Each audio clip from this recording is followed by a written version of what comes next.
자, 모의고사. 6월 모의고사가 학교 내신하고 관련이 되게 많이 있어. 그래서 참고해서 보는 게 좋아. 작년 거, 재작년 거 6월, 7월 모의고사가 시험 범위랑 거의 맞을 거야. 똑같은 사람들이 많이 나와. 참고를 해서 많이 봐둬라. 6월 모의고사는 내신용이야, 내신용. 자, 빠르게 한번 훑어보자. 금방금방 할 거야, 6월 거는. 자, 1번. 대륙이동설. 베게너가 주장했지. 뭐라고 했냐면, 지금으로부터 대략 3억 년 전, 고생대 말이지. 고생대 말 거대한 하나의 대륙, 판게아로 되어 있다가 서서히 이동해서 현재와 같이 되었다. 증거 4가지. 해안선 일치. 그 다음 뭐야? 빙하의 이동 흔적. 그지? 그 다음에 서로 떨어진 대륙에서 동일한 화석이 출토돼 지질 구조가 연속적이야. 이 4가지. 그거밖에 없어.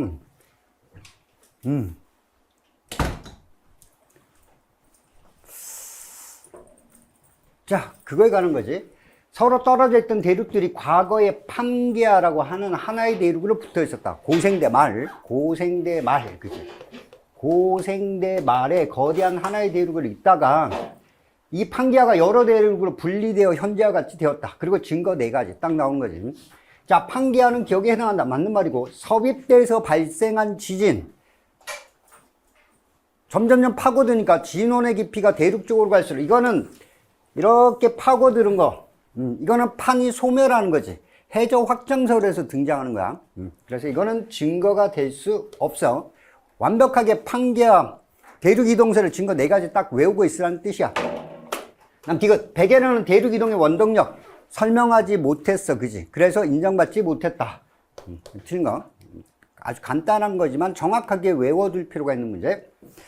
자, 넘어가고. 자, 2번에서는 지질시대, 이번 시험하고 관련된 거니까 꼭 기억해야 돼. 자, 지질시대는 누대, 기준이지. 누대. 그 다음에 누대보다 작은 게 대. 대보다 작은 게 기. 이렇게 되지. 그래서 이 누대 중에서 고생대, 중생대, 신생대를 우리가 뭐라고 하냐면 생명체가 어마어마하게 많이 나타난다고 해서 뭐라 불러? 나타날 현자를 쓴다고 했지. 그래서 현, 생, 누대 이렇게 하는 거야. 현생 누대가 고생대, 중생대, 신생대로 나누어지고, 꼭 기억할 거. 고생대의 시작 언제라고? 지금으로부터 몇 억 년 전? 생명체여 어서 오사. 그지? 5억 4천. 꼭 기억해야 돼. 5억 4천.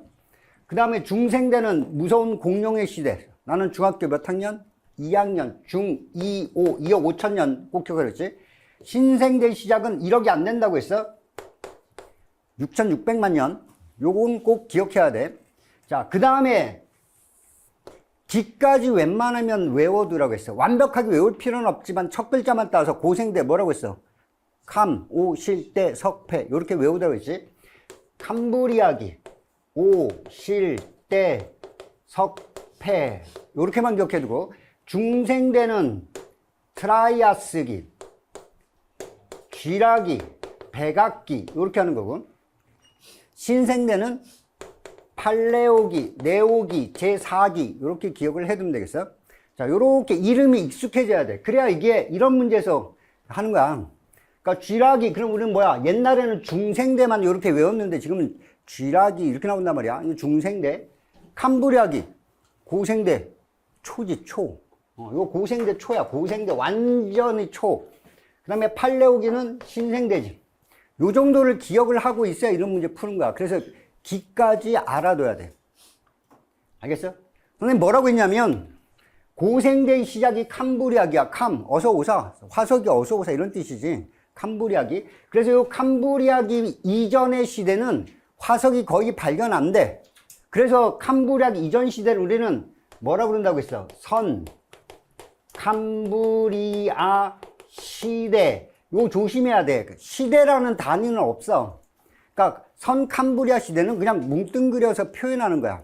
정확하게 나누면 생명체가 이제 막 나타나. 원핵세포지. 핵이 없어. 그래서 원핵세포의 세상, 원생누대라고 하고, 아니고, 큰일 났다. 원생누대를 큰일 났어. 생명체가 시작한다고 해서 시생누대, 이렇게 하는 거지, 그치? 그 다음에 다세포 동물들, 원생생물이라 불러. 원생생물. 그래, 원생생물의 시대를 원생누대, 이렇게 부르는 거지. 그래서 요길 기억해둬야 돼. 가장 오래된 지층이 지금으로부터 얼마 됐냐면 40억 년 전이야. 지금 남아있는 가장 오래된 지층이. 그래서 시생누대의 시작이 지금으로부터 약 40억 년 전 이렇게 된 거예요. 40억 전이야. 그 다음에 원생누대의 시작은 지금으로부터 몇 억 년 전? 요거 외워놔야 돼. 25억 년 전이야. 그래서 기질시대 중 가장 긴 시기가 어디라고 했어? 25억에서 5억 4천, 이게 20억에 해당해. 요거는 15억 정도 해당하지. 그래서 가장 긴 시기가 원생누대구나. 요거 꼭 기억을 해둬야 돼. 알겠어? 꼭 외우더라. 자, 시생누대는 단세포의 세상이야. 단세포. 근데 아직 핵이 없다고 했지. 핵이 없어. 원핵세포지. 원핵세포를 우리는 뭐라고 해? 세균이라고 해. 박테리아. 그 세균 중에서 광합성을 한 세균. 뭐라고 하냐? 남세균이라고 하지. 남세균. 이 남세균 애들이 광합성을 해서 지구상에 산소를 만들어내. 그 얘가 남아있어. 표준화석. 뭐라고 하냐? 스트로마톨라이트. 스트로마톨라이트. 요렇게 꼭 기억을 해둬야 돼. 스트로마톨라이트. 그 다음에 원생누대에서 기억해둬야 할 건 다세포 동물이라고 했어. 그건 단세포. 얘는 다세포 동물군이 나타나. 이게 호주의 에디아카라 언덕에서 나타난다고 해서 에디아카라 동물군. 요렇게 외우더라고 했지. 요렇게 딱 기억해야 돼. 자, 생명체가 시작하는 거 시생누대 또는 시생대. 다세포 동물의 시대 원생누대. 알겠어? 요렇게 하고 얘는 스트로마톨라이트, 얘는 에디아카라 동물군. 요렇게만 기억해 두면 되겠어? 가장 긴 시기가 원생누대라는 거. 자, 이렇게 기억을 해도. 자, 그 다음에 선생님이 척추동물은 등장한 시기를 꼭 외우더라고 했어. 척추동물. 척추동물이 등장하는데 물속에서부터 진화해 오잖아. 그래서 어류, 양서류, 파충류가 다 고생대에 등장하는데 이거 언제 온다고 했어? 5대서 왔을까요? 그랬지, 그치? 5대서 왔을까요? 5대 서 왔을까요? 그래서 오르도비스기, 대본기, 석탄기, 요게 이제 어류, 양서류, 파충류가 등장한 시기야. 척추동물은 등장한 시기야.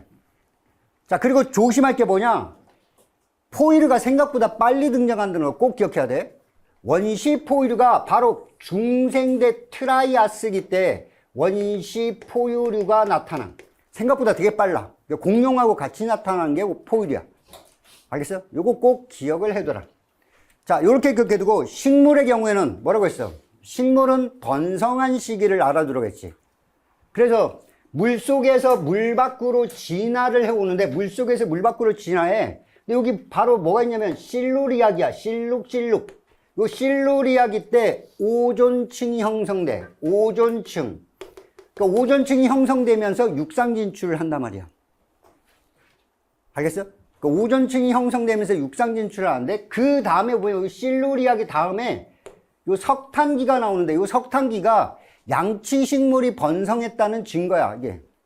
그래서 고생대 말에는 양치식물이 번성하는 거야, 양치식물이. 그 다음에 중생대 때는 겉씨가 번성해, 겉씨. 겉씨 식물이 번성하고 신생대 때는 속씨가 번성을 해. 근데 등장한 시기가 언제냐? 속씨는 중생대 말에 등장해서 번성하는 거고 겉씨는 고생대 말 폐릉기 때 등장하고 중생대 때 번성하는 거야. 요렇게만 기억을 하면 돼. 알겠어? 요 정도만 딱 외워두면 할 게 없어. 자, 그 중에 일부지. 자, 화폐석. 언제 표준화석이야? 신생대지, 그죠? 신생대. 화폐석이 번성했는가? 신생대. 이렇게 나올 거고. 아니오로 가고 파충류가 존재하는가? 자, 파충류 언제 등장하는 거야? 오, 대, 서, 파충류 등장하지. 고생대 말. 고생대 말부터 존재를 했단 말이야. 그러니까 고생대 말에 존재를 해. 하지만 고생대 초에는 존재하지 않았다는 얘기지. 그래서 아니오, 얘가 캄브리아기가 되는 거야. 캄브리아기. 얘는 신생대니까 팔레오기가 됐네. 팔레오기. 그 다음에 파충류가 존재했다. 중생대가 되겠지. 여기는 쥐라기. 이렇게 딱 찾아주면 되겠어. 그러니까 지금은 기까지 알아야 문제를 정확하게 풀 수가 있어. 알겠지? 그래서 기까지 분류해서 기억을 해둬라. 자, 최초의 포유류 언제 등장했다고? 중생대 초에 트라이아스기 때 나와. 기억을 해야 돼. A시기 신생대 출현했다? 아니다. 중생대 이미 출현한 거고. B시기에는 자 중생대의 특징 뭐가 없었다고? 빙하기가 없었다. B시기는 쥐라기 중생대야. 당연히 빙하기가 없었어. 그 다음에 세 번째 지질시대를 오래된 것부터 나열하면 당연히 캄브리아기, 쥐라기, 팔레오기. 그래서 CBA 이거 맞는 표현 되겠지? 자, 그래서 기까지 완벽하게 알아둬라. 몇 가지만 외워두면 할 게 별로 없어.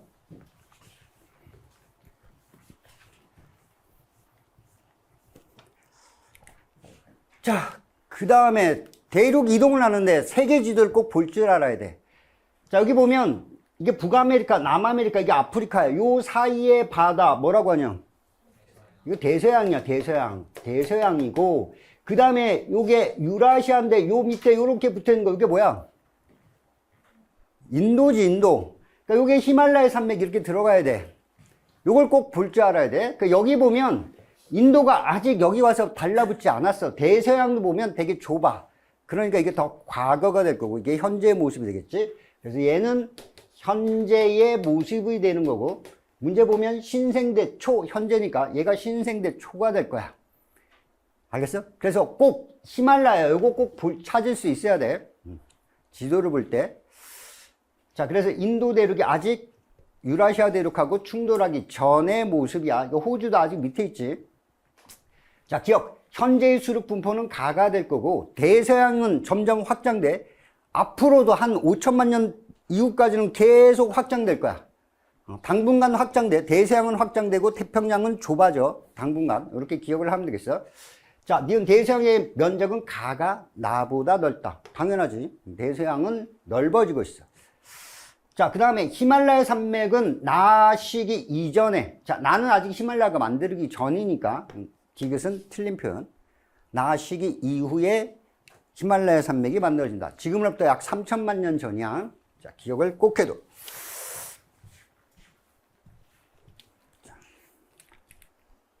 그 다음에 고지자기. 이거는 나중에 지구과학 선택한 사람들은 꼭 풀 줄 알아야 되는 문제. 자, 그림은 적도 부근에 위치한 어느 해양지각이 열정과 고지자기 줄무늬를 나타낸 것인데, 자, 이거 나오면 나이를 보면 연령이잖아. 항상 뭐가 중요하냐면 현재가 중요하다고 했어. 현재 가리키는 자기장의 방향이 정이야, 정. 그래서 여기가 현재잖아. 그러니까 여기 현재니까 여기가 정자극기가 되겠지. 그래서 여기에 정자극기. 그럼 얘는 뭐가 되는 거야? 반대니까 역자극기가 되겠지. 뒤집혔다는 얘기지. 역자극기. 즉 얘가 이렇게 되고 있으니까 현재는 반대 방향이 돼야 되겠지. 그러니까 현재 정자극기는 이쪽을 가리키고 있어야 돼. 즉 사자 방향을 표시하면 이렇게 될 거야.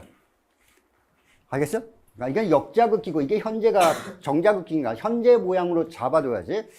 자, 그리고 여기가 나이가 적으니까 여기에 뭐가 있는 거야? 여기에 해령이 이렇게 있는 거야. 그지? 이렇게 해저가 확장되고 있는 모습을 보여준 거야. 자, 여기서부터 마그마가 나오면서 판이 생성되는 모습을 보여준 거지. 자, 기억. 기억은 정자극기다. 맞고. 지구 자기장의 역전 주기는 일정한 게 아니야. 이건 주기가 없어. 간격도 일정하지 않아. 주기가 없다. 자, 꼭 기억을 해두고. 이 해양 지각은 어느 쪽으로 갈수록, 즉 해령에서부터 동쪽으로 갈수록 나이가 많아지지. 사자 표시 이렇게 하면 이쪽이 동쪽이 되겠지. 그래서 서쪽으로 갈수록 해저 퇴적물의 두께가 증가한다? 아니지. 이 그림상에서는 동쪽으로 갈수록. 자, 서쪽이 아니라 동쪽으로 갈수록. 이렇게.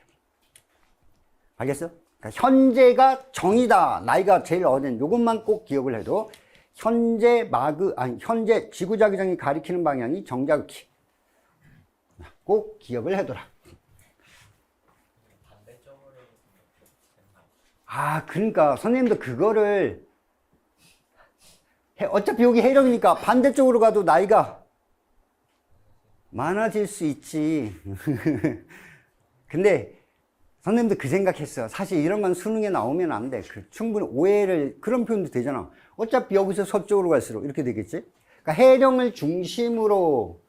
그런데 이 주어진 자료만 가지고 웬만하면 해석을 해줘야 돼. 그러니까 만약 문장이 해령에서 서쪽으로 갈수록 그러면 맞는 말이 될 거야. 그지? 해령에서 서쪽으로 갈수록, 해령에서 동쪽으로 갈수록 둘 다 말이 될 거야. 근데 이 자료를 가지고서는 서쪽보다는 동쪽으로 써줘야 돼. 약간 수능에 나왔으면 이의제기 들어갈 수 있는 문제.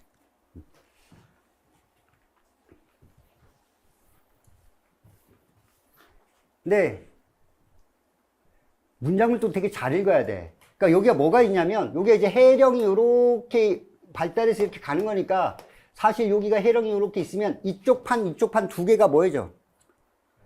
나눠지는 거야. 그러니까 이 판이, 이 지각이 아니라 이 판이라고 하면 이 판을 뜻하는 거야. 저쪽 반대쪽 판을 뜻하는 게 아니라. 그러니까 문장상으로 따지면 이쪽을 기준으로, 여기를 경계로 판이 나누어진단 말이야. 그러니까 현재 판을 기준으로 하면 동쪽으로 갈수록 나이가 많아진다가 되는 것이. 자료는 그래서 웬만하면 주어진 자료만 놓고 해석하려고 해라. 안 그러면 문장을 되게 정확하게 읽어야 돼. 자, 그런 오해의 소지가 있는 문제다라는 거 알아두면 되고. 자, 그 다음에 이제 플룸.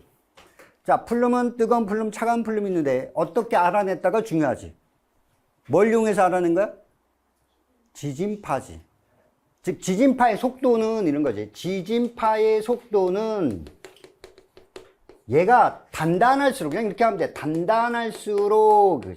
단단할수록 빠릅니다. 이렇게 기억해도. 그래서 만약에 뜨거워져서 부피가 팽창하면 지진파의 속도가 뭐해진다는 얘기야? 느려진다. 뜨거운 플룸에서 지진파의 속도가 느려져. 요거 기억해둬야 돼. 그래서 차가운 플룸은 수축했으니까 오히려 속도가 빨라지고, 뜨거운 플룸은 속도가 느려진다는 원리를 이용한 거야. 자, 여기가 2900인데 요 아래쪽이 바로 뭐냐? 여기가 외핵이야. 그러니까 외핵의 물질이 올라가는 게 아니야. 외핵으로부터 뭘 받아서? 에너지를 얻어서 멘틀 물질이 위로 올라가는 거야. 자, 또 하나 조심할 거. 이 뜨거운 플룸은 마그마 상태가 아니야. 이거 액체 상태 아니야. 알겠어? 올라가는 도중에 조건이 맞아야 마그마로 변하는 거지. 이 뜨거운 플룸 자체가 마그마 상태가 아니야. 알겠어? 자, 그래서 이 물질이, 멘틀 물질이 외핵으로부터 에너지를 얻어서 점점점 부피가 팽창하는 거지. 그 밀도가 작아져서 위로 올라가는 거야, 이렇게. 이게 뜨거운 플룸이지. 올라가다가 여기 화산섬을 만들었네. 그러니까 여기서 이제 마그마 활동을 할 거란 말이야. 마그마가 여기서 계속 생겨. 그리고 화산 활동을 뻥 생기고 땅이 움직이면 얘가 일로 옮겨갈 거고, 다시 또 뻥 터져서 화산섬이 생기고 또 옆으로 이동할 거고, 이렇게 가는 거지. 자, 즉 위에 있는 판은 점점 어느 쪽으로 가고 있다? 서쪽으로 이동하고 있는 거지. 열점의 위치는 바뀌지 않습니다. 이렇게 기억을 해두면 되겠어. 열점의 위치는 바뀌지 않아. 자, 그리고 A, B, C는 하나의 판이라고 알려줬어요. 그러니까 하나의 판이니까 얘네들이 이동하는 방향을 따라 줄지어 서 있다라는 걸 보여주는 거지. 자, 기억. A는 하강하고 있다가 아니라 뜨거운 플룸은 위로 상승해야지. 뜨거운 플룸은 위로 상승한다. 두 번째, 지진파의 속력은 기억, 니은은 뜨거운 플룸이니까 속도가 느려야지. 그래서 기억에서가 니은에서보다 빠르다. 맞아. 뜨거운 플룸은 느리고 차가운 플룸이 빠르다. 자, 세 번. A, B, C가 속해 있는 판의 이동 방향은 동에서 서로, 서에서 동이 아니라 동에서 서로 이동한다. 아주 쉬운 문제였어요. 자, 6번 문제. 계산 문제 이거 하나 나왔어. 자, 일반적으로 하면, 이거 처음 나온 것 같은데, 일반적으로 초음파의 속력이지. 초음파, 물 속에서 초음파의 속력은 보통 1500m/s 이렇게 나오는데, 여기서는 그냥 왕복 시간을 초로 주어진 게 아니라 왕복 시간을 해수면의 초음파가 반사되어 되돌아오는 시간을 상대값으로 나타냈습니다. 이렇게 상대적인 값이야. 그리고 뭘 알려줬냐면 상대값이 1일 때 몇 미터라고? 5500. 1일 때 얘가 5500m입니다. 이렇게 가르쳐 준 거야. 그리고 이제 1.6이 되면 1.6일 때는 얼마가 되겠습니까? 이거 비례식이지. 그지? 초음파의 왕복 시간이 길수록 수심이 깊어지니까 그 왕복 시간의 상대값을 주고 계산하도록 간단하게 만든 문제야. 자, P3에서의 수심은 8000보다 높다. 그지? 시간 뺏는 거야. 그래도 금방 계산할 수 있지. 그러니까 비례식 세우면 돼. 상대값이 1일 때 5500이잖아. 5500 써도 돼. 그냥 선생님 귀찮아서 55만 써. 웬만하면. 55. 그냥 어차피 뒤에 동그라미 2개 나중에 붙이면 되니까. 1일 때 55는 이것도 1.6이잖아. 1.6 이렇게 하지 말고 너네 산수 잘하니까 상관없습니다. 선생님 귀찮아. 소수점 헷갈리잖아. 그럼 이건 16하고 얘는 10. 이렇게 해. 때 x. 그럼 이렇게 곱해주니까 뭐야? x는 곱한 거니까 넘어가니까 어떻게 돼? 10분의 55 곱하기 16 이렇게 되겠지. 그지? 약분 되겠지?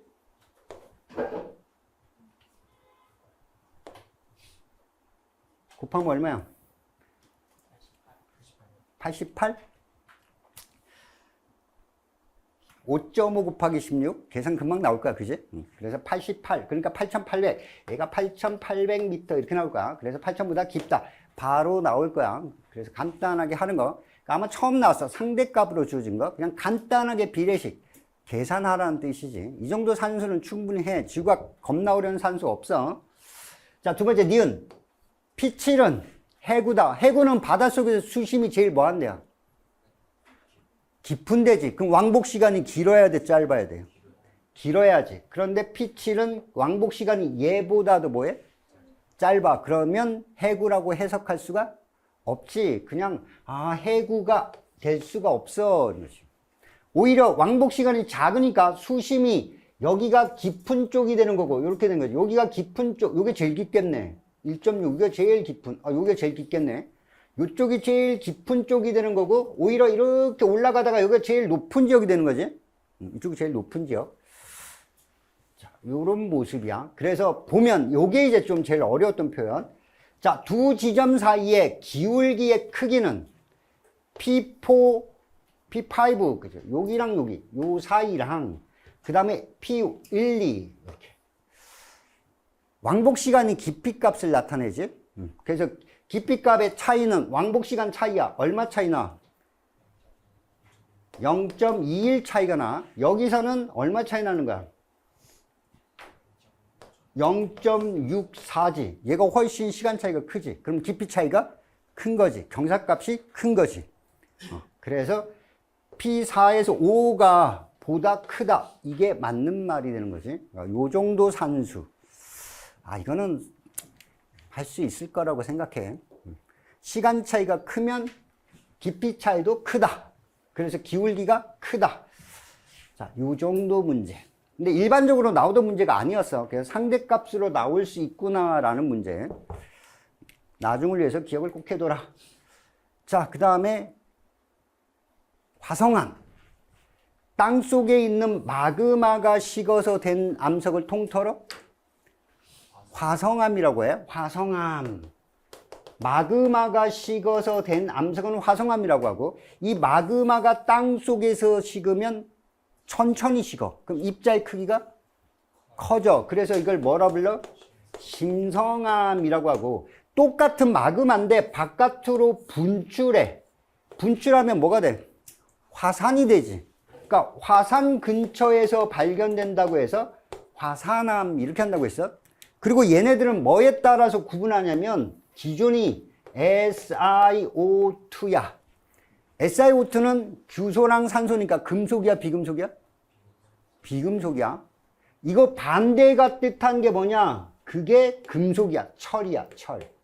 금속은 철 들어갈수록 암석의 색깔은 까매진다고 했지. 철 들어 까매져. 그래서 까만 색깔부터 쓰면 현, 안, 뉴 이렇게 쓰라고 했어. 땅 속에 있는 애들은 반, 섬, 화, 첫 글자만 이렇게 따서. 알겠지?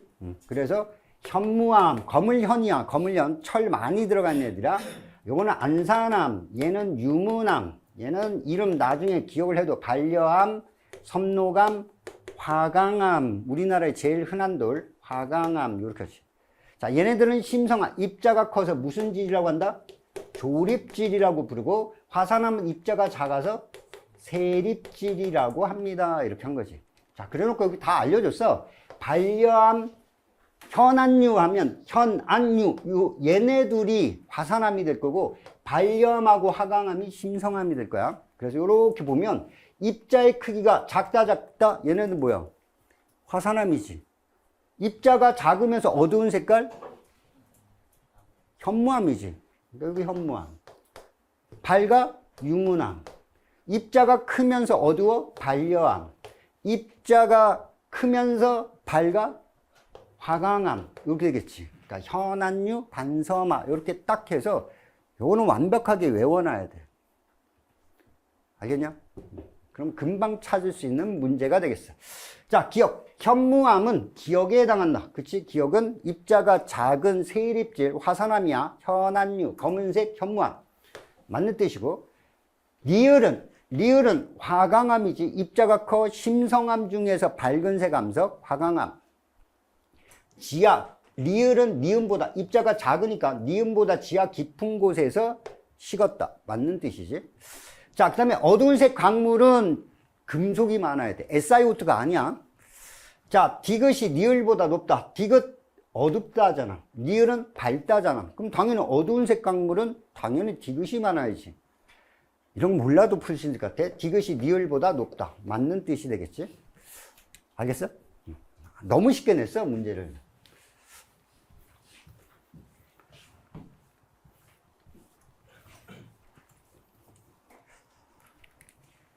자, 지구과학 선택한 사람들은 반드시 외워둬야 될 문제야.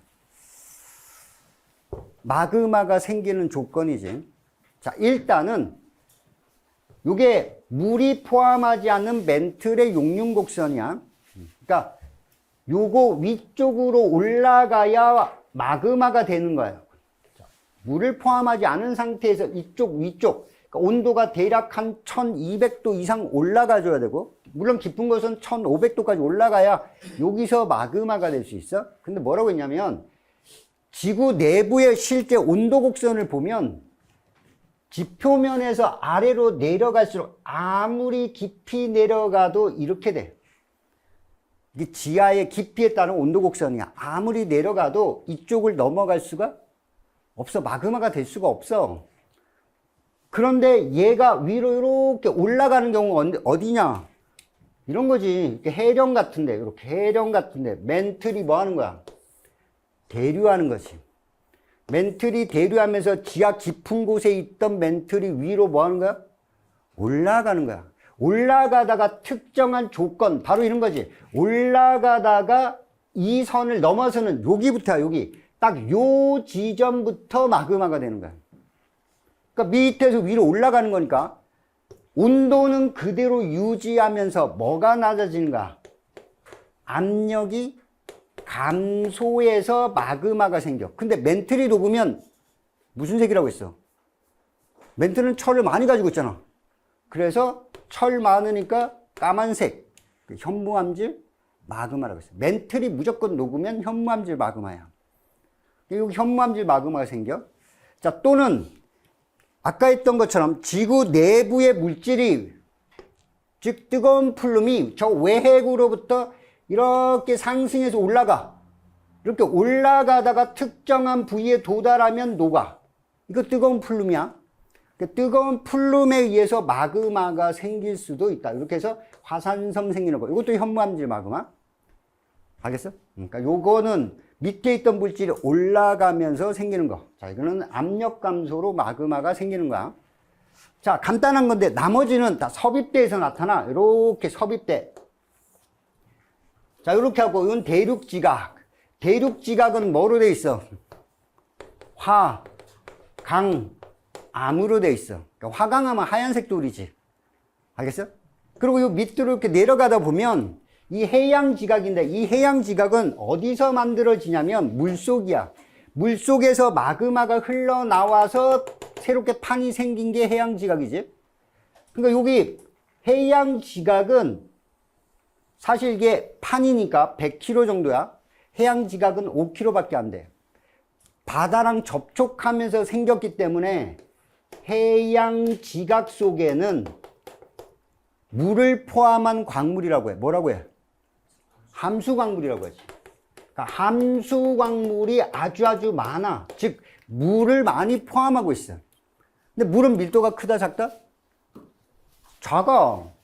그 작은 놈이 저 땅속 깊은 곳으로 계속 내려갈 수가 없어. 그러니까 이렇게 내려가는 도중에 요 속에 있던 함수광물들이 생각한다고 했지? thinking. 나는 생각한다. 고로 나는 문과 애들 없나? 고로 나는 존재. 이런 것처럼 요 함수광물들이 하는 거지. 나는 밀도가 작은데 계속 아래로 내려갈 수가 없어. 그래서 바깥으로 빠져나와. 뭐가 빠져나와? 물이 빠져나와.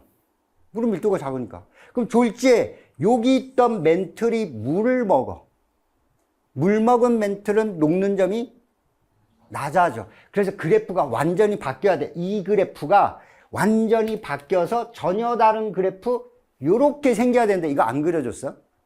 그래서 물 먹어서 이렇게 곡선이 바뀌면 바뀌어서 생기는 거야. 그러면 여기서 마그마가 생겨. 근데 얘는 멘틀이 녹았으니까 역시 무슨 마그마? 그치, 이거 현무암질 마그마. 물이 빠져나와서 멘틀이 녹아. 그래서 얘는 현무암질 마그마가 생겨. 그리고 이 현무암질 마그마가 위로 올라가. 올라가다가 누구랑 만나? 대륙지각을 온단 말이야. 근데 대륙지각 자체는 녹는 점이 되게 낮아.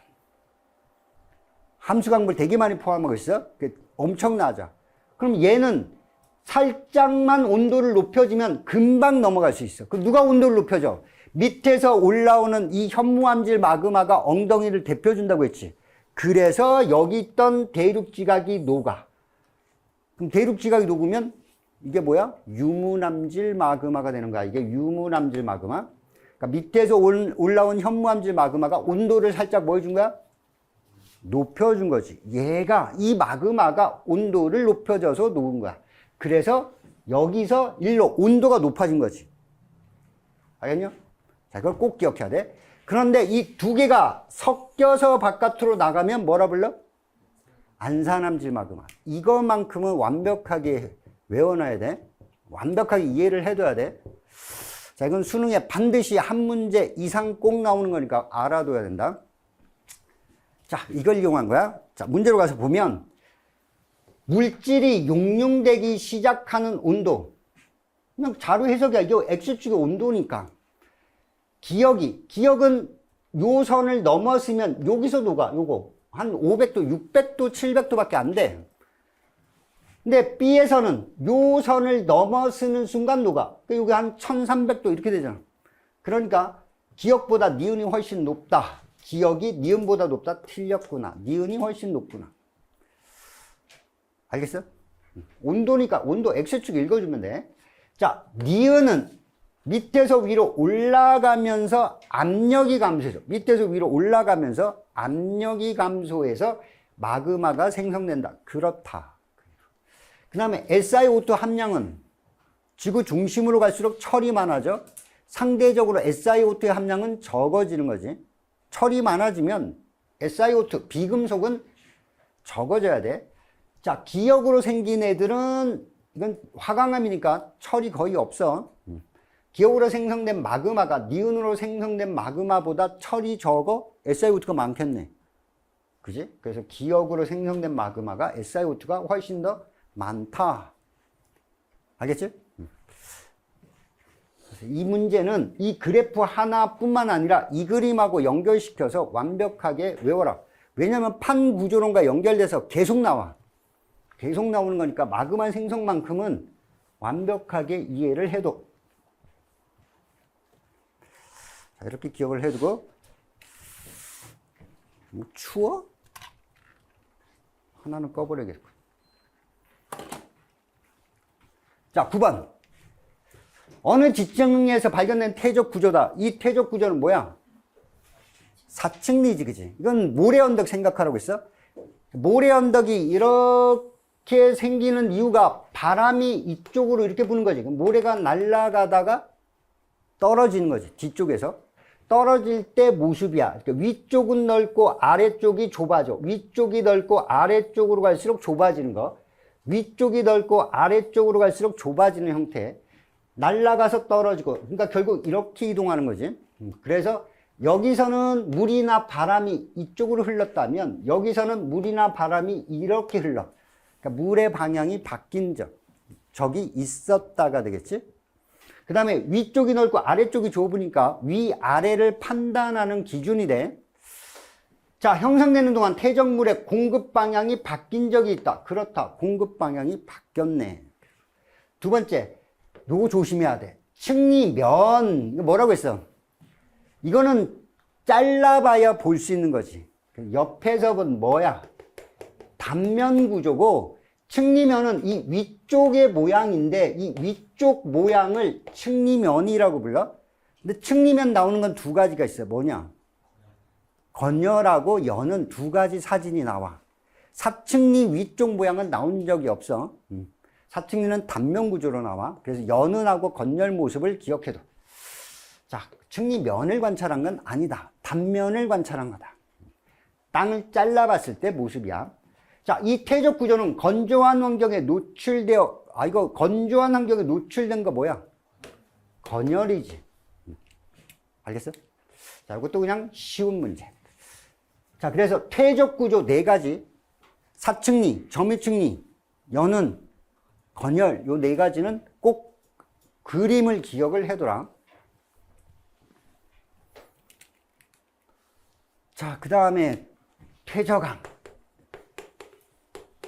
퇴적암은 세 가지로 분류해. 기존의 암석이 비바람에 풍화 침식돼서 떠내려와 운반돼서 퇴적된 암석을 뭐라고 하냐? 기존의 암석이 깨진 조각, 걔를 쇠설성 퇴적암이라고 하고, 이 쇠설성 퇴적암 다시 입자 크기에 따라 입자의 크기가 작은 점토 진흙이 쌓이면, 점토나 진흙같이 입자가 작은 애들이 쌓이면 이건 쉐일이라 불러. 쉐일. 모래가 쌓이면 삼.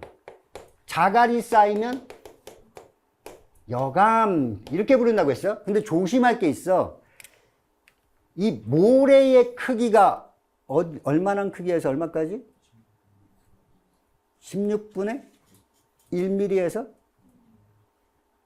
2mm까지. 그러니까 요거 자갈이 2mm, 2mm 이상이 되면 자갈이야. 요거 정도는 꼭 기억을 해둬. 알겠어? 2mm 이상이 자갈이다. 요거를 기억해둬. 자, 어쨌든 퇴적암이 쇠설성 퇴적암인데 그냥 비율만 가르쳐줬어. 여기서는 기억의 경우는 점토가 제일 많아. 그치? 그러니까 얘는 쉐일이야. 주성분이 점토야. 그 다음에 여기서는 모래가 주성분이야. 그러니까 너는 사암이 될 거고, 얘는 자갈이 주성분이야. 그럼 얘는 여감이 되겠지. 자, 따라서 기억은 쉐일이다. 맞고, 두 번째, 연은이 뭐야? 얕은 물결무늬지. 물결무늬가 잘 생기려면 자갈 같은 애가 잘 움직여? 입자가 작은 애들이 잘 움직일까? 작은 입자들이 얕은 물결무늬를 만들겠지. 그러니까 여감에서 막 나타나는 게 아니야. 입자가 크면 움직이기가 어렵잖아. 무거워서. 그러니까 연은은 디귿에서가 니은에서보다 잘 나타난다. 아니다. 입자가 작을수록 잘 나타난다가 되겠지. 알겠어? 디귿. 구성하는 퇴적물의 입자의 개수는, 야, 이거는 뭐라고 해야 되지? 그냥 언어 능력? 입자의 개수는 입자가 작을수록 똑같은 공간에 많이 들어있겠지. 그지? 똑같은 부피 속에 입자가 작은 애들이 개수가 많을 거 아니야. 그러니까 콩 1리터랑 좁쌀 1리터 누가 개수가 더 많냐? 좁쌀이. 그거 문제 아니야. 이거는 사실 언어 능력 같아. 그러니까 여기 보면 똑같은 부피라면 점토가 훨씬 더 개수는 많겠지. 그런 뜻이지. 그래서 구성하는 퇴적물의 입자 개수는 여간보다는 쉐일이 입자가 작으니까 개수 자체는 많을 거다라는 얘기지. 그러니까 디귿이 기억보다 많다? 아니다. 작은 입자들이 같은 부피라면 많이 들었을 거야. 근데 이런 거에서 틀리면 되게 아쉬워. 이거는 어떻게 해야 될지 모르겠어. 언어 능력을 키워야 돼. 자, 퇴적암은 쇠설성 퇴적암, 화학적 퇴적암, 유기적 퇴적암 이렇게 구분한다는 거 기억해두면 되겠어. 자, 그 다음에 11번 머리 쓰는 문제지. 고지자기. 자, 고지자기. 이게 고지자기 극이라는 건 고지자기 방향으로 추정한 지리상 북극인데 사실 이 지리상 북극은 변하지 않아. 이런 뜻이라고 했어. 그지? 그런데 이걸 뭐냐면 이런 거야. 이렇게 땅 속에 있던 마그마가 땅 밖으로 분출하면서 식을 때 딱 굳을 때 지구 자기장 방향으로 마그마가 똑같이 식어. 그러니까 암석 속의 광물들은 지구 자기장과 같은 방향으로 자화가 되면서 이렇게 딱 식는단 말이야. 근데 한번 자화되면 얘는 지구 자기장이 바뀌더라도 이 자화된 애는 변하지 않아. 그래서 우리는 뭘 할 수 있냐면 고지자기를 통해서 뭘 할 수 있냐? 암석이 생성될 당시의 위도, 암석이 생성될 당시의 위도를 알려줘. 알겠어? 다른 말로 하면 암석이 생성될 당시의 북극을 알려줘. 근데 북극의 위치는 안 바뀐다는 얘기지. 이렇게 기억하라고 했어. 자, 그래서 어떻게 알아두라고 했냐면 사실 이 복각이라고 하는 애는 복각의 크기가 근사적으로 약 위도랑 같다라고 생각을 해두고 문제를 풀면 돼. 이런 건 복각의 크기가 위도랑 근사적으로 뭐하다? 같아. 그 극지방으로 가면 복각이 커지고 적도로 가면 복각이 작아지고. 예를 들어서 쉽게 하면 이런 거지. 여기에 위도 10도 부근에, 그 10도 부근에 여기에서 이제 화산이 여기서 생겨. 뻥 터져서 이렇게 생겨. 그러면 복각의 크기랑 위도가 같다라고 하면 얘가 위도가 10도야. 그럼 복각도 몇 도? 10도. 이렇게 알고 있지. 북극의 위치는 여기야. 북극은 90도에 있어. 그럼 항상 얘는 여기 마그마가 딱 하면서 북극의 위치를 요쪽이 북극입니다. 요렇게 가르쳐줘. 이렇게. 알겠어? 그러면서 지표면과 이론각, 요각이 10도 이렇게 하면서 북극은 촉이 있어. 이렇게 가르쳐 준단 말이야. 근데 이 땅덩어리가 이동을 해. 이렇게 해서 올라가. 얘가 30도 위치로 올라가. 올라가더라도 여기 암석에 기록된 복각은 얘랑 뭐 한 거야? 같은 거지. 한번 기록된 건 안 바뀌어. 무슨 뜻이냐? 내가 10도면 나로부터 80도 떨어진 지점에 뭐가 있다? 북극이 있다는 얘기지. 내가 10도에 있으니까 나로부터 80도 떨어진 곳에 뭐가 있다? 북극이 있다. 이렇게 기록을 한 거야. 근데 땅이 위로 20도 올라가.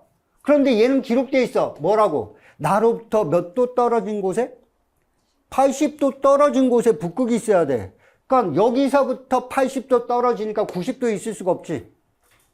밑으로 내려가야지. 여기 있던 애가 내려가야 돼. 몇 도? 20도 내려가야지. 그러니까 70도 자리로 내려갈 거야. 얘가 올라가면 북극의 위치는 반대로 내려가. 이렇게 올라가는 거지. 수평 이동하는 거야. 이렇게 따라가는 거야. 이렇게 따라가. 그거 이동하는 거지. 자, 지게가 여기 있어.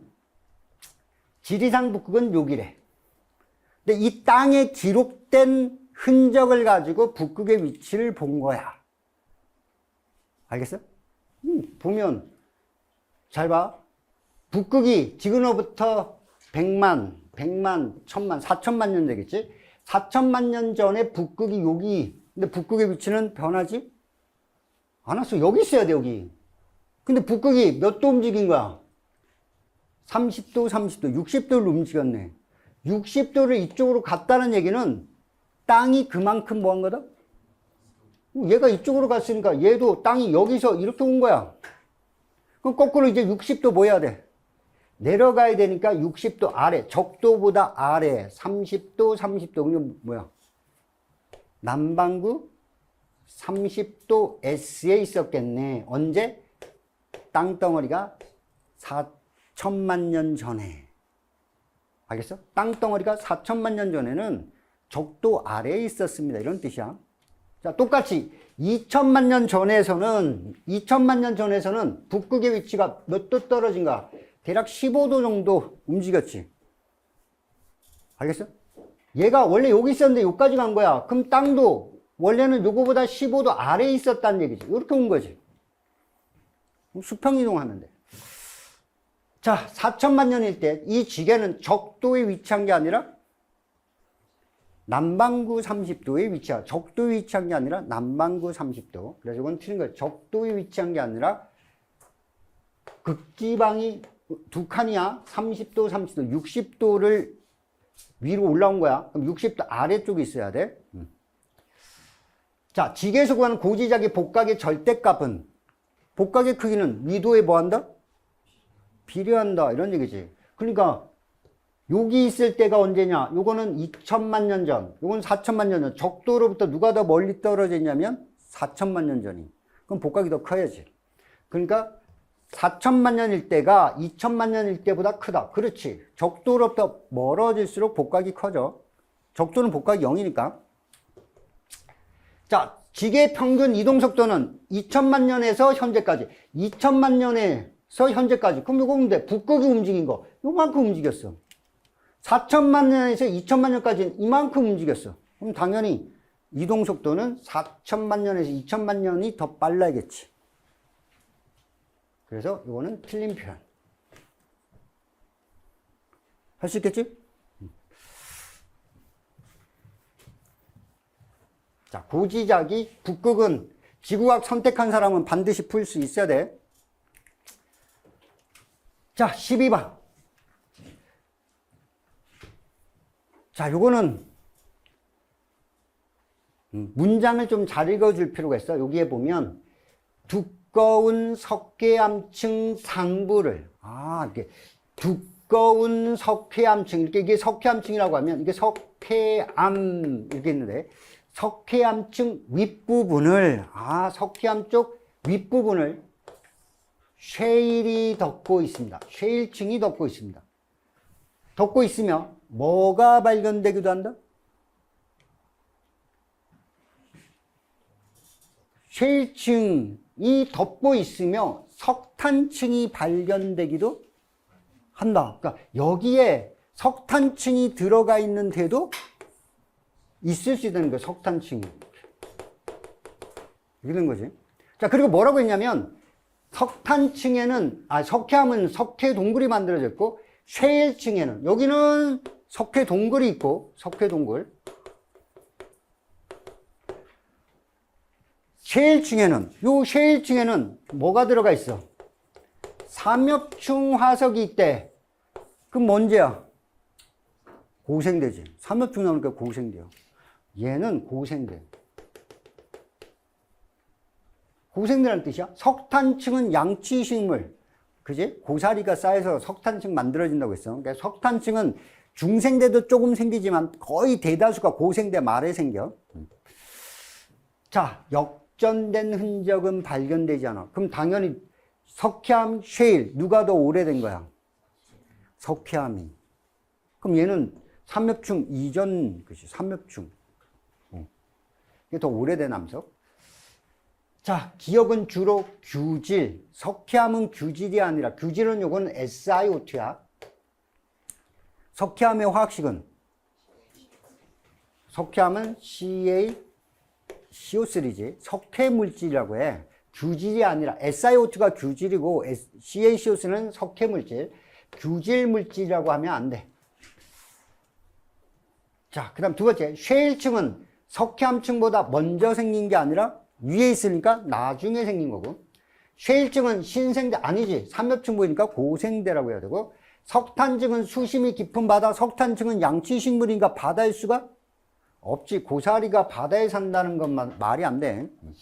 그러니까 디귿이 처음 출현한 시기는, 디귿 양치식물이 처음 출현한 시기는 니은이 처음 출현한 시기보다 나중이다. 그 삼엽충은 고생대 초에 나오고 말까지 살아. 양치식물은 고생대 중기 이후에 등장을 해. 알겠어? 육상진출 한 다음에 양치식물이 되는 거니까. 따라서 니은이 처음 출현한 시기보다 나중이다. 그치? 양치식물은 고생대 석탄기에 번성했으니까. 이렇게 기억하는 거. 어려웠던 문제는 아니야.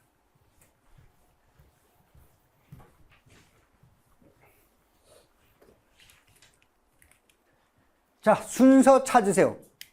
이 정도 할 수 있지? 자, 일단은 지층이 하나하나 원래는 수평으로 퇴적돼야 돼. 이렇게 퇴적되던 애들이 횡압력을 받아서 습곡이 되는 거지, 이렇게. 그러니까 퇴적되고 습곡이 만들어져. 습곡이 만들어진 다음에 여기 화성암 요건데 화성암이 1차로 뚫고 올라가. 그러니까 얘가 관입한 거지. 화성암이 요게 1차로 관입을 해. 그런데 끊어졌어, 이렇게. 뭐가 생긴 거야? 단층이야. 이 단층은 정단층, 역단층. 이쪽이 상반이지. 상반이 얘보다 아래로 내려갔으니까 무슨 단층?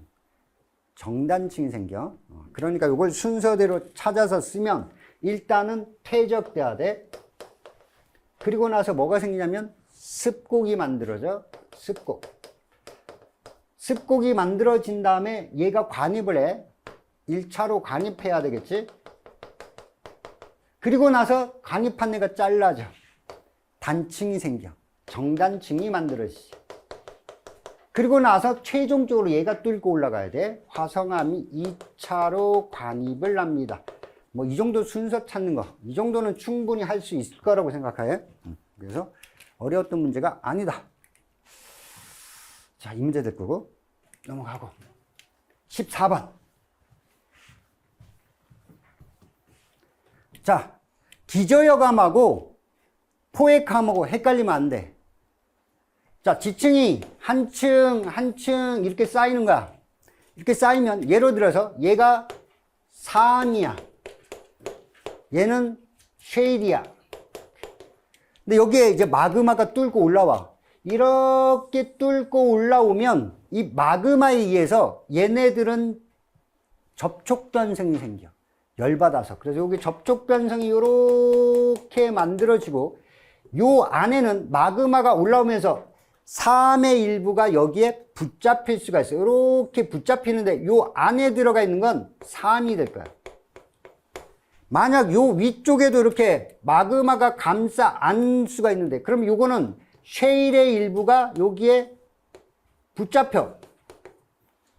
그러니까 마그마가 위로 올라가면서 기존의 암석을 감싸 안으면 얘네들은 포획당한 거지. 그래서 뭐라 불러? 포획암이라고 하는 거지. 기존의 암석이 붙잡히는 거야. 마그마에 의해서 둘러싸이는 거야. 그러니까 포획암은 원래 화성암보다 먼저 있었어. 이런 뜻이지. 그러니까 여기에 여기에 포획된 암석은 기존의 암석이니까 이 기존의 암석이야. 이 화성암보다 오래된 애들이야. 반면 풍화 침식으로 깎여 나가면서 남아있는 돌, 요 남아있는 거지. 이 화성암 일부가 남아있고 이쪽은 이 돌의 일부가 남아있는 거, 얘의 일부가 남아있는 거. 요거는 기저여감이라고 하지. 알겠어? 자, 따라서 기역은 기저여감이고 니은은 포획감이라고 한다. 기억 맞아. 자, 지층이 위로 볼록한 걸 배사. 이렇게 위로 볼록하면 배사, 아래로 오목하면 향사, 배사, 향사 이렇게 하는 거지. 위로 볼록한 거니까 배사가 나타나. 니은은 화성암보다 나중에 생긴 게 아니라 화성암보다 먼저 있었던 애, 포획된 암석이 더 오래된 거다 라는 뜻이지. 그래서 포획암하고 기저여감 두 개를 구별하는 거. 자, 기본 문제야. 자, 조심해서 알아두고. 그럼 15번. 아, 이거는 꼭 알아둬야 될 내용 중에 하나인데. 자, 습곡. 습곡은 기존의 지층이 양쪽에서 미는 힘. 무슨 힘이라 불러?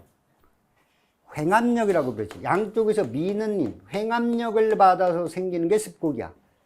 똑같이 횡압력을 받아서 생기는데, 이렇게 횡압력을 받아서 생기는데, 단층이 끊어져. 지층이 끊어져서 움직이는 거지. 그걸 우리는 단층인데, 횡압력을 받아서 생기려면 상반이 위로 올라가야 돼. 그래서 상반이 위로 이렇게 밀려서 올라가는 구조가 나와야 돼.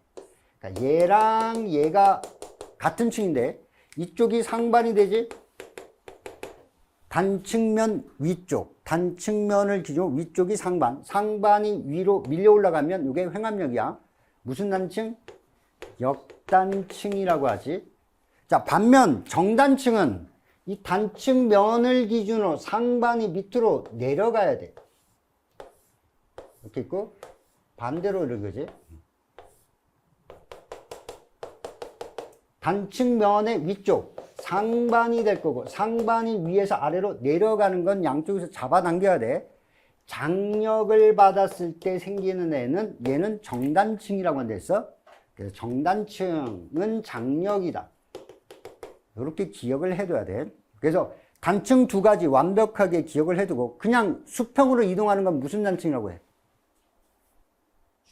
그치. 수평으로 상하로 움직이는 게 아니라 수평으로 이동하는 건 주향, 이동, 단층이라고 해. 수평 이동이야. 수평 이동 단층. 변환 단층도 주향 이동 단층 중에 하나야. 요거 기억을 해도. 그러니까 정단층, 역단층도 중요하지만 주향 이동 단층도 이름을 기억해두라. 자, 그래서 지질구를 보면 습곡, 역단층은 횡압력을 받아서 생기는 거야. 반면 주상절리는 제주도 생각하면 되지. 마그마가 용암이 땅 밖에 흘러나와서 갑자기 식을 때 냉각속도 차이로 갈라진 게 주상절리지. 절리와 단층의 차이가 뭐야? 그치. 땅이 갈라진 걸 기준으로 이동했냐 안 했냐가 절리와 단층의 차이야. 알겠어? 즉 단층은 이동을 해. 상반이 올라가면 역단층, 상반이 내려가면 정단층 이렇게 하는 거지. 그러니까 지층이 끊어져 이동했는가라는 거야. 이동하면 단층이 되는 것이. 알겠어? 이동 안 하면 전리가 되는 거야. 자, 횡압력을 받았다. 그럼 얘네 둘은 습곡과 단층이 될 거고 안이오가 되는 거니까 얘는 주상전리가 될 거야. 자, 그럼 이 둘 중에 지층이 끊어져 이거지. 단층은 끊어져야 돼. 그러니까 얘가 끊어졌다고 했으니까 얘가 역단층이 될 거고 습곡은 끊어진 건 아니지. 그러니까 얘는 습곡 이렇게. 자, 아주 간단한 문제였어. 자, 기억. A는 역단층 맞고 B는 주로 판의 발산형이 아니라 횡압력이 작용하는 건 발산이 아니라 두 판이 부딪혀야지 수렴형 경계에서 만들어진다. 용암이 급격히 냉각되면서 수축될 때 생기는 게 주상절리다. 알겠지? 쉬웠던 문제. 자, 16번. 지난 시간에 딱 끝날 때 선생님이 딱 해줬던 문제가 그대로 나왔어. 기억나냐? 등압선을 그릴 때는 보통 1000헥토파스칼을 기준으로 그리고 선 하나의 간격은 4의 간격으로 그린다고 했지. 한쪽은 높고 한쪽은 낮아야 돼. 그래서 이쪽을 봤더니 얘는 996, 그럼 이쪽은 1004이 되겠지. 그럼 1004보다 더 높아져서 점점점 높아져. 주위보다 높아지면 얘는 고기압이 되겠지. 고기압에서는 무슨 기류? 하강기류. 저기압에서는 이렇게 하는 거지. 문제를 잘 읽으면 돼. 북반구라고 했어. 북반구에서 고기압에서는 하강기류가 생기고 시계 방향으로 바람이 불어간다고 했어. 어떻게 한다고 했어?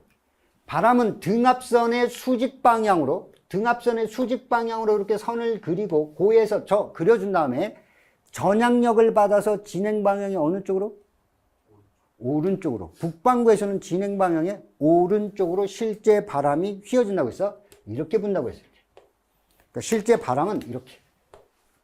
역시 여기도 등압선의 수직으로 그리고 오른쪽으로 휘어져서 이렇게. 얘도 등압선의 고에서 저로 그린 다음에 진행 방향 오른쪽으로 이렇게 휘어진다고 했지. 똑바로 그려서 그린 다음에 진행 방향 오른쪽으로 휘어져서 이렇게. 그랬더니 시계 방향으로 불어나가 위에서는 하강기류가 생겨. 저기압에서는 반대지. 시계 반대 방향으로 불어 들어가고 상승기류가 생겨. 제일 중요한 거야. 저기압이 만약에 숫자가 이렇게 돼서 나중에 이제 동그라미 이렇게 만들어지다가 보면 이게 저기압이 되면 저기압에서는 바람은 고에서 저로 가니까 이렇게 가는데 진행 방향의 오른쪽 이렇게 휘어진다고 했지. 얘도 여기로 딱 잡고 고에서 저 이렇게 그리고 진행 방향 오른쪽 이렇게. 여기도 이렇게 그리면 이렇게 그려주고 진행 방향의 오른쪽 북반구에서는 오른쪽으로 휘어져야 돼. 여기도 이렇게 그려주고 오른쪽으로 휘어져. 그래서 시계 반대로 회전하면서 공기가 모여드니까 상승기류가 생기고 상승기류가 생기면 구름이 만들어져서 흐린 날씨가 됩니다. 제일 중요한 거야. 이거 그대로 나왔어. 자, 북반구고 뭐라고 했냐? 고기압이래. 가운데가 고야. 이게 천선이면 주변보다 높은 거지. 기준이 있는 게 아니라고 했어. 그럼 이게 1000이면 얘는 1000보다 고기압 중심이래. 안으로 갈수록 기압이 뭐해져야 돼? 이게 1000이야. 그럼 얘는 바깥쪽으로 가면 낮아져야지. 그럼 이거 얼마야? 996. 얘는 992. 이거잖아. 고기압이라고 했잖아. 중심으로 갈수록 기압이 커져야지. 이게 천선이야. 그럼 1000보다 안쪽이 높은 거고 바깥쪽은 낮은 거지. 알겠어? 1000보다 높다, 낮다 이런 게 아니야. 그냥 주변보다 높으면 고, 주변보다 낮으면 저란 말이야. 알겠어? 이거 고기압이라고 했으니까, 이거 고기압이라고 했으니까 여기에 제일 큰 숫자가 들어가야 돼. 아래로 갈수록 작아져야지. 자, 따라서 기억은 1000보다 크다. 틀렸네. 알겠냐? A 지점에서는 고기압이야. 무슨 기류?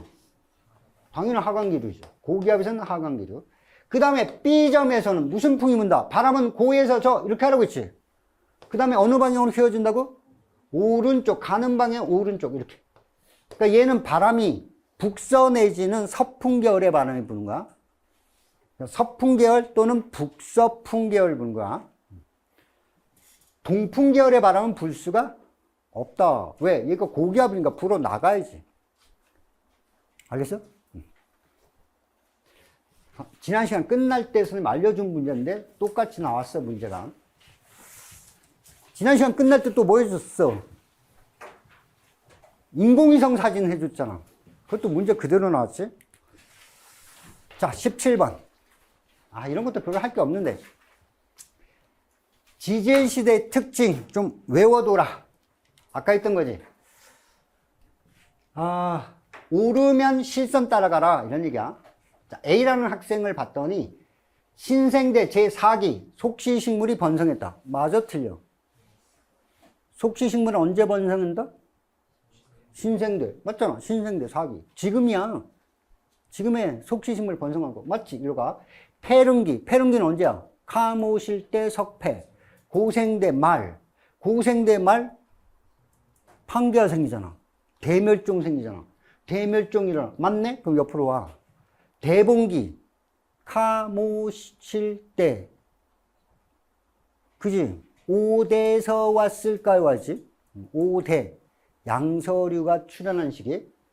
최초의 다세포가 출현한 건 언제야?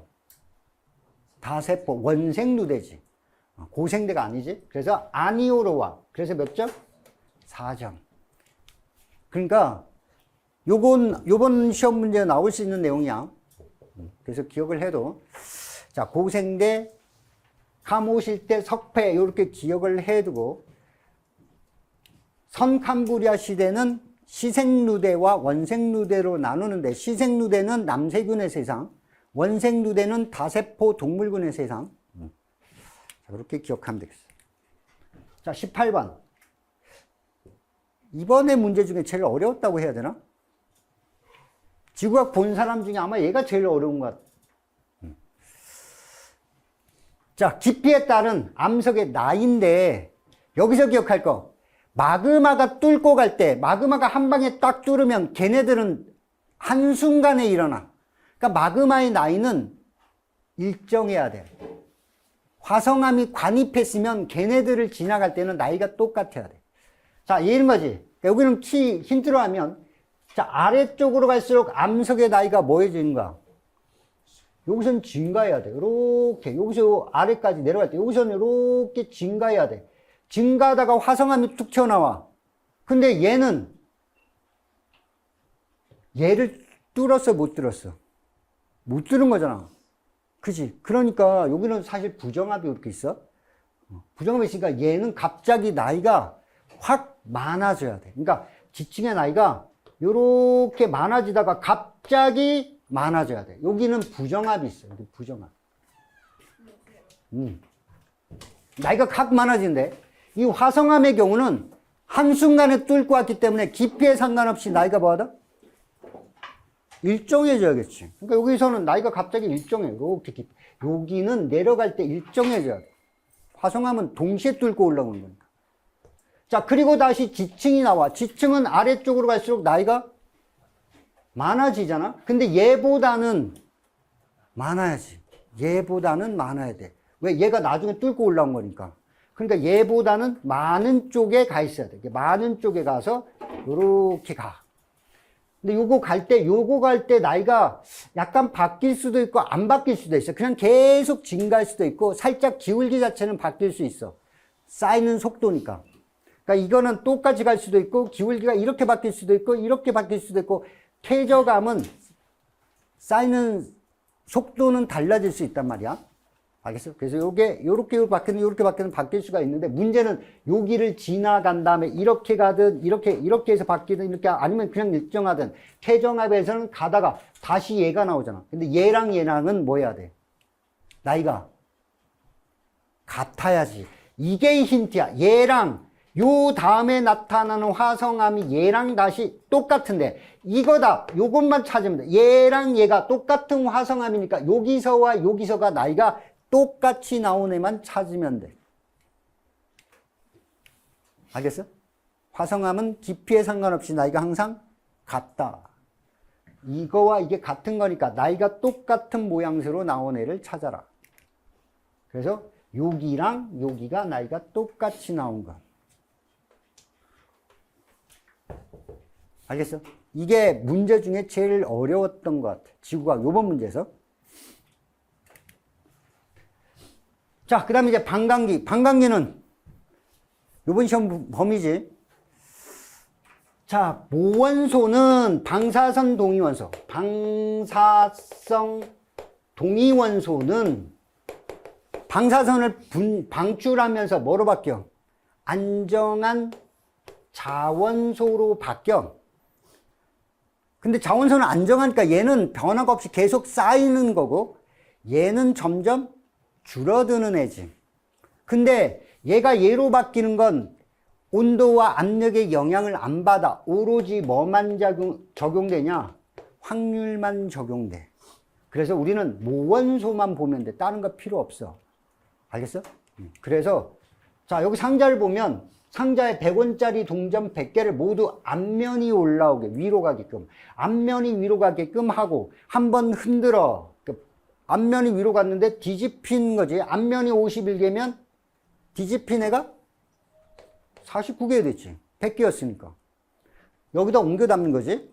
옮겨 담아. 자, 그 다음에 또 한번 흔들어. 그럼 확률적으로 반 줄어야겠지? 그럼 나머지는 이쪽으로 옮겨갔을 거야. 그럼 이거 더해서 다 몇 개 나오면 돼? 100개 나오면 되지. 그럼 뭐야, 얘는?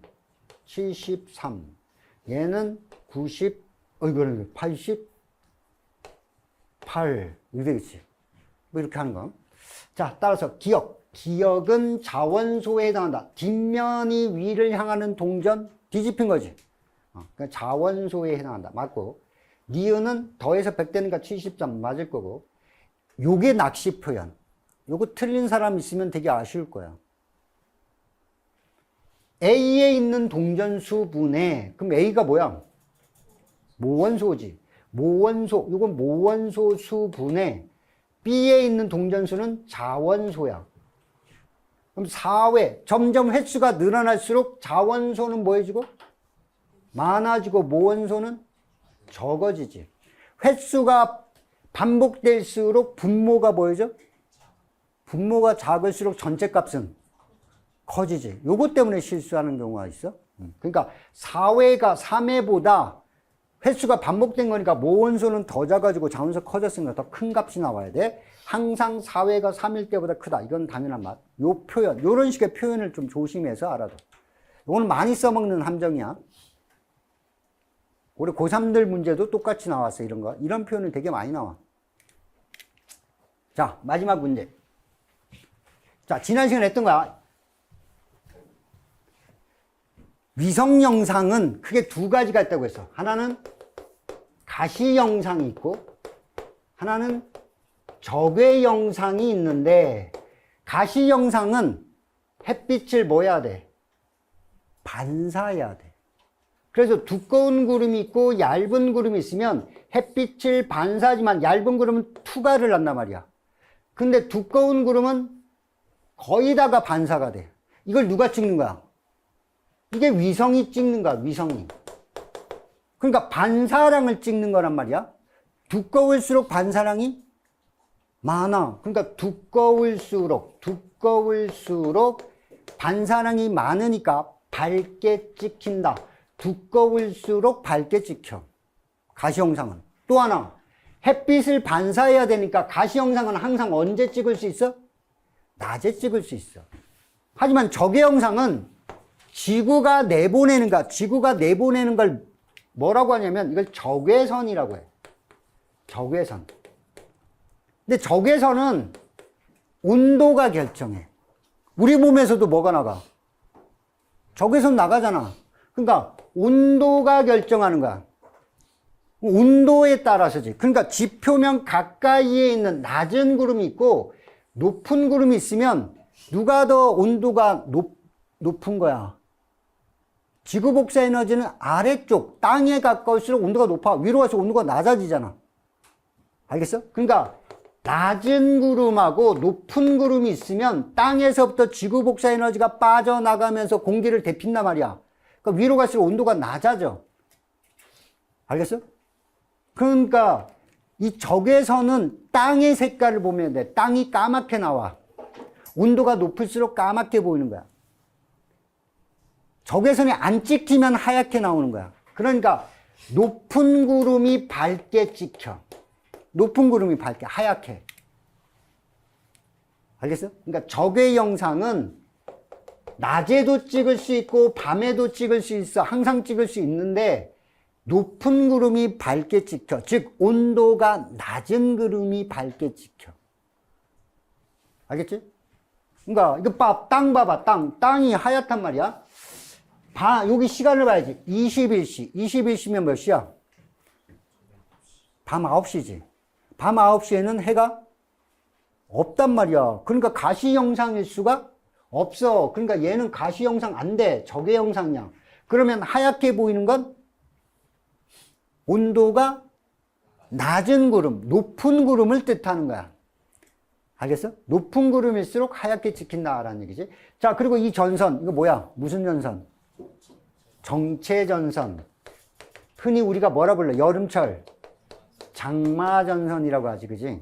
자, 그럼 요거 잘 나오는 표현인데 요번에는 안 나왔는데 장마전선은 찬 공기인데 우리나라 여기 요 윗동네가 있어요. 여기 요 위로 올라가다 보면 저 러시아 저쪽 가면 오호츠크라는 바다가 있는데 거기가 지금 시기에 찬물이 막 밑에서 올라와 겁나 차가운 바다를 형성해.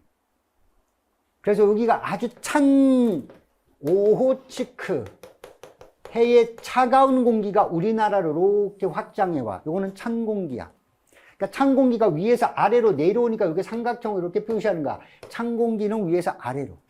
그 다음에 우리나라 이제 무슨 고기압? 여기서부터 위로 북태평양 고기압이 밑에서 위로 올라가. 이건 따뜻한 공기지. 따뜻한 공기는 위쪽으로 이렇게 작용을 해. 그러니까 둘이 세력 싸움을 하는 거야. 그런데 기억해도 찬 공기와 따뜻한 게 만나면 누가 위로 올라가?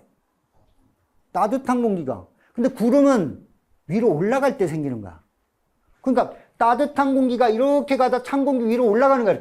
이렇게 가다 찬 공기 위로 이렇게 올라가. 이렇게 해서 이렇게 올라가면서 구름이 만들어져. 구름이 이렇게.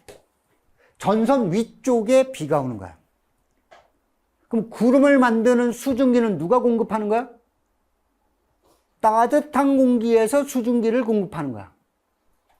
이거 잊어버리면 안 돼. 따뜻한 공기가 뭘 공급한다? 수증기를 공급하는 거야. 그래서 따뜻한 공기가 찬 공기를 타고 넘어가면서 비가 오는 거야. 그래서 비가 오는 지점은 전선 위쪽으로 비가 오는 거야. 그래서 나중에 북태평양 고기압이 세력을 확장하면 얘가 점점 밀려서 위로 올라가. 우리나라 저 위로까지 올라가면 장마가 끝났다라고 하는 거야. 얘는 한 자리에 머물면서 오르락내리락 하면서 우리나라에 비를 많이 뿌려. 장마 시기가 자꾸 길어져서 계절이 하나 더 있다라고 생각할 수도 있어, 우리는. 장마철. 이게 많이 길어지면 이제 우기가 될 거야. 우리나라 계절이 많이 바뀌고 있어서. 올해 장마가 다음 주는 시작하려나? 제주도에? 장마가 시작될 시기가 다가왔어. 자, 21시니까 가시광성은 될 수가 없고, A는 폐색전선이 아니라 무슨 전선? 정체전선. 21시에 비가 내리고 있을 가능성은 제주는 전선 바로 위쪽. 바로 위쪽이니까 구름이 이렇게 올라가면서 비가 내리겠지? 서울은 구름이 없잖아. 그러니까 비가 올 가능성은 제주가 서울보다 높다. 이건 당연한 거지. 문제는 너무 쉬웠어. 그러니까 이게 가시 영상이냐 적의 영상만 알면 풀 수 있는 문제. 알겠냐? 자, 이번 2학년 모의고사는 되게 쉬웠던 문제인데 개념 위주로 나왔단 말이야. 그러니까 너네 그 모의고사 문제를 시간 되면 한 번씩 찾아서 풀어. 6월 문제. 올해 거, 작년 거, 재작년 거 이렇게 딱 보면 거기에 한 절반 정도가 너네 시험 범위랑 딱 겹쳐. 근데 이게 2학년 거라 3학년 거는 아직 하지 말고 2학년 거 문제가 쉬워. 개념 잡을 때 딱 도움이 돼. 내신용으로 딱 좋아. 내신으로 써먹기에 아주 좋은 문제들이야. 연습 삼아 꼭 풀어봐라. 알겠지?